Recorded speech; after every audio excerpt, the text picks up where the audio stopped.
Good morning. ನಾನು D K Suresh ಅವ್ರ ಬಗ್ಗೆ ಹೇಳ್ಬೇಕಂದ್ರೆ, ನಾನು ಡಿ ಕೆ ಸುರೇಶ್ ಹೆಂಡ್ತಿಯಾಗಿ ಹೇಳ್ಬೇಕಂದ್ರೆ, ನಾನು ಫಸ್ಟು ಡಿ ಕೆ ಸುರೇಶ್ಗೆ ಅಭಿಮಾನಿ. ಯಾವ ಥರ ಅಂತಂದರೆ, ಈಗ ನೋಡಿ, ಅವರು 3 ಸಲ MP ಆಗಿದ್ದಾಗಿಂದ ಮಾಡಿರೋ ಕೆಲಸ ಇವತ್ತಿನ ಯೂತ್ಸು ಅಷ್ಟು ಕೆಲಸ ಮಾಡೋಕ್ಕೆ ಸಾಧ್ಯನೇ ಇಲ್ಲ. D K Suresh is very active and very intelligent and hard worker. ಅವ್ರು ಮಾಡಿರೋ ಕೆಲಸ ಇವತ್ತು ಯಾರು ಮಾಡೋಕ್ಕಾಗಲ್ಲ. ಎಷ್ಟು education and irrigation and health department ಎಷ್ಟೊಂದು ಕೆಲಸ ಮಾಡಿದ್ದಾರೆ ಅವರು. ಡೆವಲಪ್ಮೆಂಟ್ಸ್ ಅಂದರೆ bus stands and schools, colleges, everything ಎಷ್ಟೊಂದು ಕೆಲಸ ಮಾಡಿದ್ದಾರೆ ಡಿ ಕೆ ಸುರೇಶ್. ಅದಕ್ಕೆ ನಾನು ಅಪ್ರಿಷಿಯೇಟ್ ಮಾಡ್ತೀನಿ.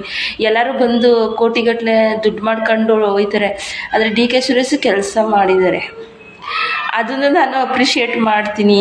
ಅವ್ರಿಗೂ ನಾನು ಅವ್ರ ಫೋಟೋ ಶೇರ್ ಮಾಡೋದು ಇಷ್ಟ. ನಾನೂ ಅವರು ಆ್ಯಕ್ಟಿವಾಗಿ ಕೆಲಸ ಮಾಡಿದ್ದಾರೆ ಅಂತ ಖುಷಿಗೆ ನಾನು ಅವ್ರ ಫೋಟೋ ಶೇರ್ ಮಾಡ್ತೀನಿ. ನಾನು ತುಂಬ ಸ್ಟ್ರಿಕ್ಟು. ನಾನು ನಿಮ್ಮ ಕೆಲಸ ನೀವು ಮಾಡ್ಕೊಳ್ಳಿ ಅಂತ ಅಂದ್ಬಿಡ್ತೀನಿ. ಆದರೆ ಅವರು ಕೆಲಸ ಅಪ್ರಿಷಿಯೇಟ್ ಮಾಡಿದಾಗಲೇ, ನಾನು ಚೆನ್ನಾಗಿ ಕೆಲಸ ಮಾಡಿದ್ದಾರೆ ಅಂತ ಅಂದಾಗಲೇ ನಾನು ಅವ್ರ ಫೋಟೋ ಶೇರ್ ಮಾಡೋದು. ಡಿ ಕೆ ಸುರೇಶ್ ಅಷ್ಟು ಚೆನ್ನಾಗಿ ಕೆಲಸ ಇಡೀ ಕರ್ನಾಟಕದ ಯಾವುದೇ ರಾಜಕಾರಣಿ ಮಾಡಿಲ್ಲ. ಅಷ್ಟೊಂದು ಚೆನ್ನಾಗಿ ಅವರು ಪ್ರತಿಯೊಂದು ಅವ್ರ ಏರಿಯಾನ, ಬಸ್ ಸ್ಟ್ಯಾಂಡು, ಶಾಲೆ, ಕಾಲೇಜು, ಆಸ್ಪತ್ರೆ, ಕುಡಿಯುವ ನೀರು, ಮೂಲಭೂತ ಸೌಕರ್ಯಗಳು, ಬಡವ್ರಿಗೆ ಏನು ಜಮೀನು ವಿಷಯ ಆಗಿರ್ಬೋದು, ಬಡವ್ರಿಗೆ ವಸತಿ ವಿಷಯ, ಪ್ರತಿಯೊಂದು ಕೆಲಸನೂ ಡಿ ಕೆ ಸುರೇಶ್ 100%, 200% ಎಫರ್ಟ್ ಆಗಿ ಕೆಲಸ ಮಾಡಿದ್ದಾರೆ.